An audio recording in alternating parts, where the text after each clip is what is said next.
Good morning and welcome to this video on the Korea Circumference Trail, one of the two trails I'm going to be hiking this year, the other being 300 kilometers Pico Trail in Sri Lanka.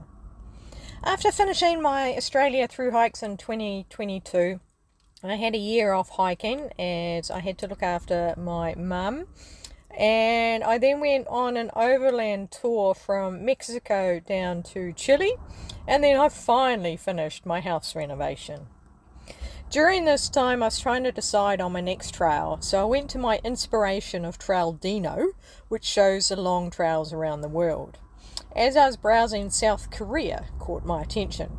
I've been watching lots of K-dramas, so I was interested in seeing it for real. Trail Dino only showed the Baeko Dagan and Jeju-Ale trails, both of which look interesting, but I did a Google search for Korea through hiking and found a website by a Texan in Korea, and they had information on a Korea Circumference Trail. The trail is in South Korea and it goes around the entire country. I've been on many trails from north to south, south to north, but I haven't been around the outside of the country. The trail consists of 4 separate trails, of which 3 are complete and 1 is under development. The total trail is 4,500 kilometres. It's been hard finding information as it's a relatively new trail, and it seems to be designed to be walked in sections.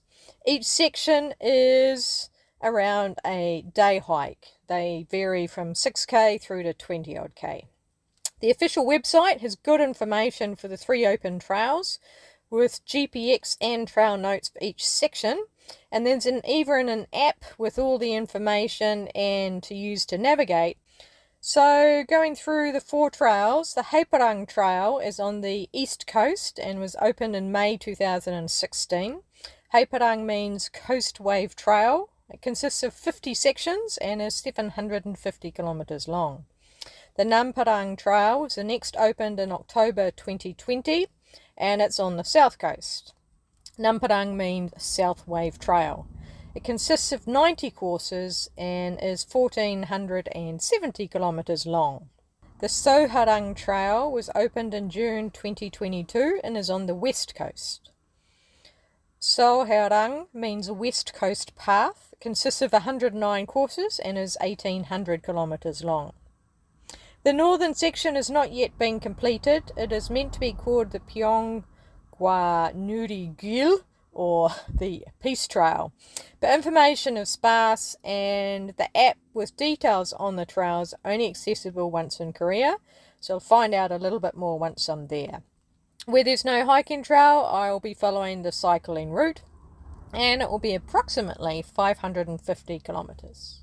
I'm a little constrained by visas because Korea only gives a maximum of 3 months at a time, and I also need to be finished in October, so I've got time to prepare for my overland tours of Morocco to Angola from November to March, and then the 7 stands in Central Asia from April to July 2025.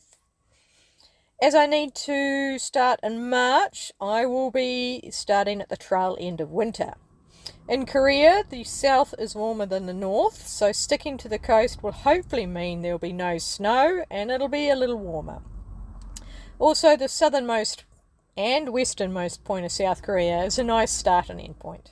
Following the south coast and then up the east coast for the first 3-month block.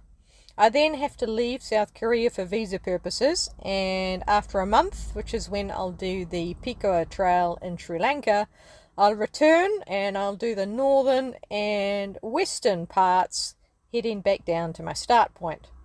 If I've got any time left over in that next 3 months period, then I will do the Jeju-Ale Trail. I've searched for more information on the trails and have not found anyone who has through hiked the entire thing yet, though a few people have said they're planning to. YouTube has some videos of day walkers on the trail. Most of them are in Korea, so I've got a rough idea of the visuals of the trails. The trail will mainly be on constructed trails and footpaths with some road walking, I don't expect a lot of it to be rough, but there will be some sections where it's a little rougher. It is apparently well marked with either signs or ribbons, and the signs change colour depending on which direction you're going. There are cities, towns or villages at frequent intervals, so resupply will be easy and I'll only need to carry a couple of days' food. My biggest challenge and concern is accommodation. Finding places to put up my tent may be an issue, especially in the national parks where free camping is banned and campsites have to be booked in advance. When going through national parks, I'll have to plan in a little bit more detail. I expect to be in guest houses or hostels more than I'd like, with a bit of stealth camping outside of the national parks. Hence why my new tent is in camouflage material and self-supported.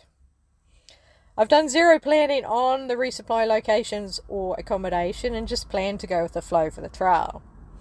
I also haven't read the trail notes. I've just skimmed to see what sort of information they contain, but I have downloaded all of the GPX so I have a definite route to follow.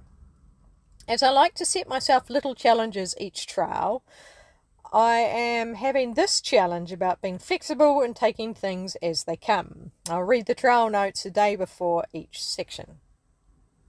I do plan on doing daily videos as usual, so I hope you enjoy following me on this adventure.